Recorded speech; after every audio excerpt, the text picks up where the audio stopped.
morning. I just wanted to hop on here because I'm coming up on my 1-year Keto-versary. Yes!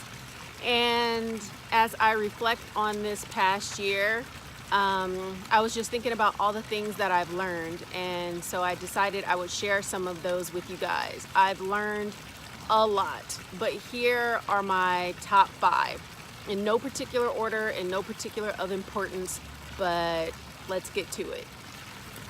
Number 1,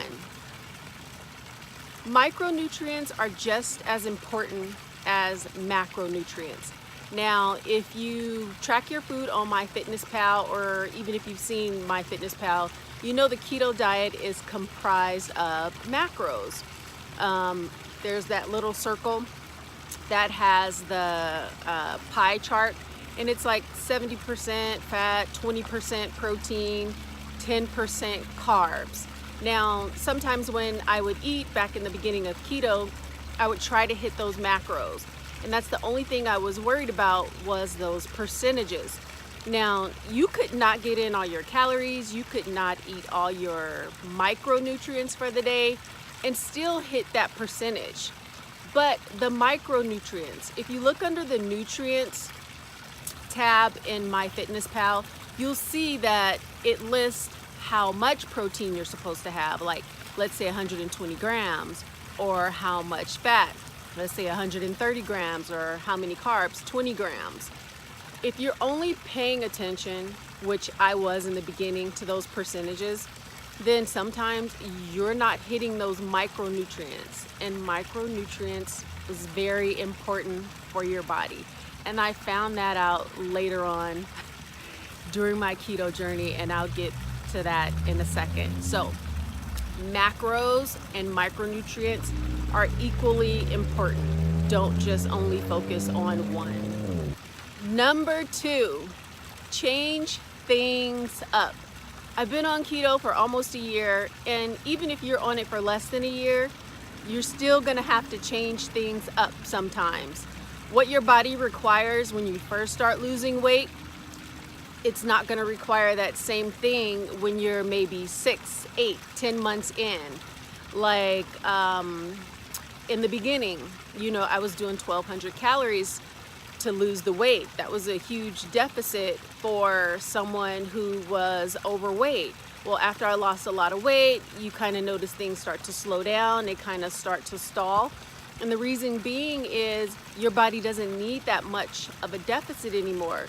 If you keep eating at that same deficit, then your body's going to get used to eating 1,200 calories, and then pretty much you're going to have to lower your calories to lose more weight. And that's what I found myself doing. And I was hungry, and I'm like, I can't do it like this anymore. So what you have to do is change your macros up sometimes, change those percentages depending on where you are in your journey. Probably about every 5 or 10 pounds, change it up. Also, change up the foods. Just like you wouldn't want to eat the same meal every day for a year, there's so many different options with keto that you can eat.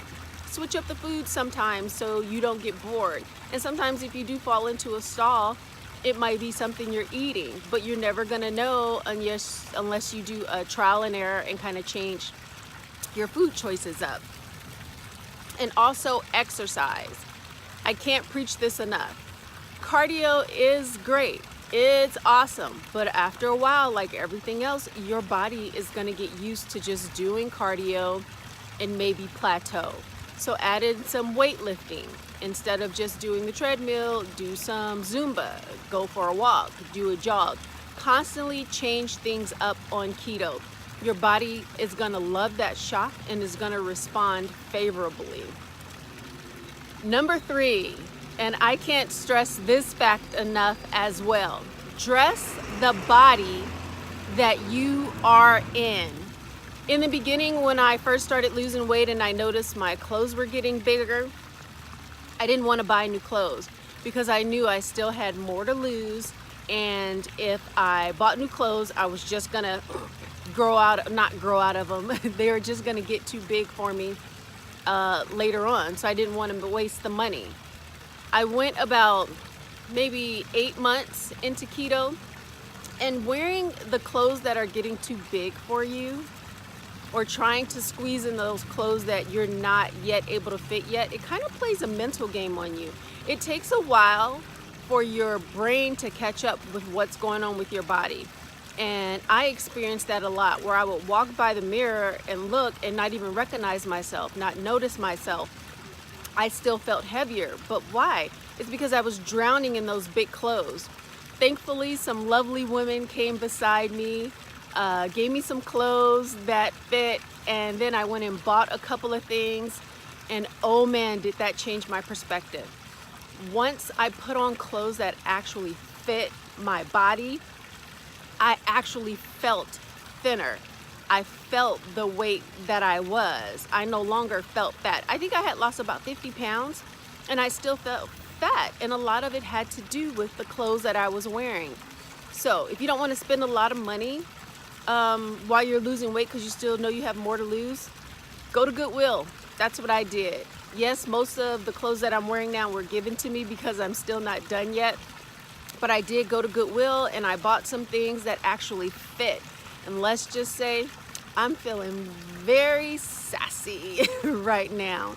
So definitely dress the body that you're in right now. And you know what? If you outgrow those clothes, it's always nice to pass it along to those next people who are coming up behind you, who are trying to lose weight too, or just donate them. Number 4, take one day at a time. I'm not one that sets goals or limits. I mean, I know I want to lose weight. I know I want to be healthy.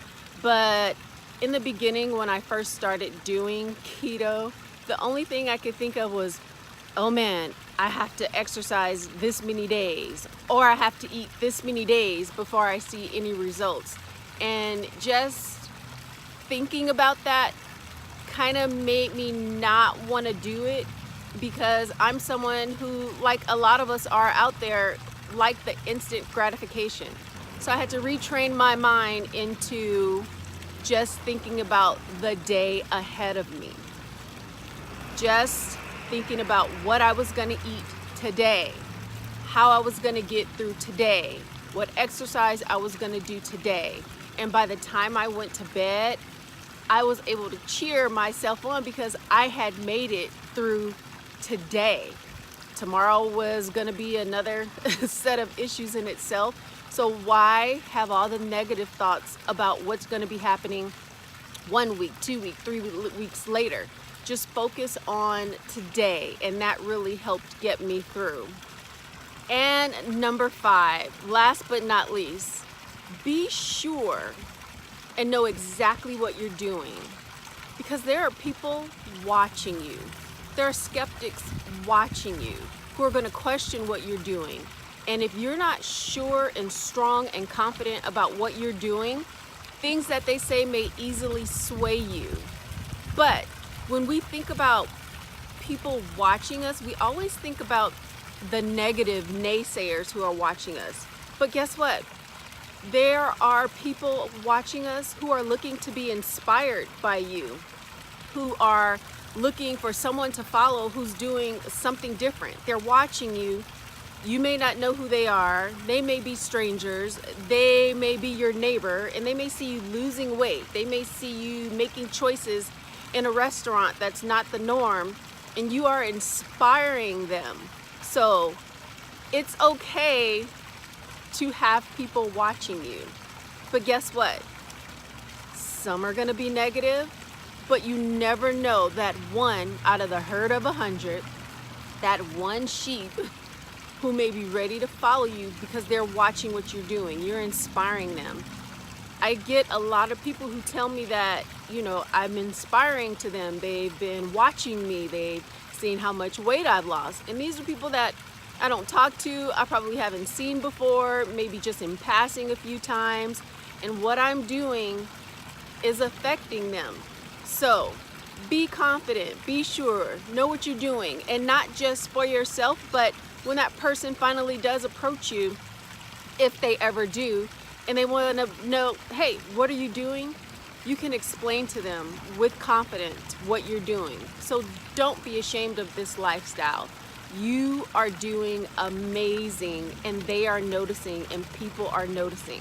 So these are just a few things that I wanted to share with you that I've learned this year. Like I said, there's so much more. Maybe I'll share a few in another video, but I didn't want this to be too lengthy. So keep killing it out there, my keto fam. Have a good day. Bye.